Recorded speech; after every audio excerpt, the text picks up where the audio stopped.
Вработен во Агенцијата за национална безбедност заврши во 30-дневен притвор, откако се представувал како посредник за долг и со уцени и закани успел да рекетира 54 годишен управител на фирма и да му одземе коли, станови и пари во кеш во вредност од 180.000 евра. Обвинителството го сомничи за лажно представување и измама.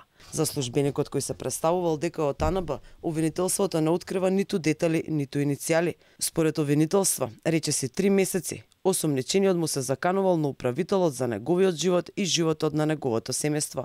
Според тој, осомничениот на овој начин во повеќе наврати од жртвата зел парични средства, 3 автомобили, 2 мобилни телефони, златни прстени и друг накид.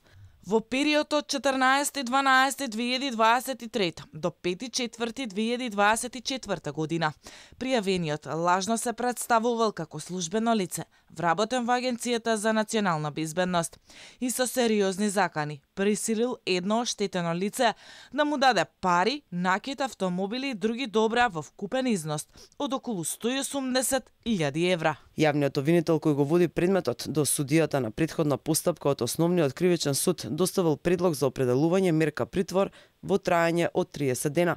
Обвинителство смета дека постојат околности кои укажуваат на опасност од бегство, влијание врз сведоци, како и веројатноста осомничениот да ги повтори делата.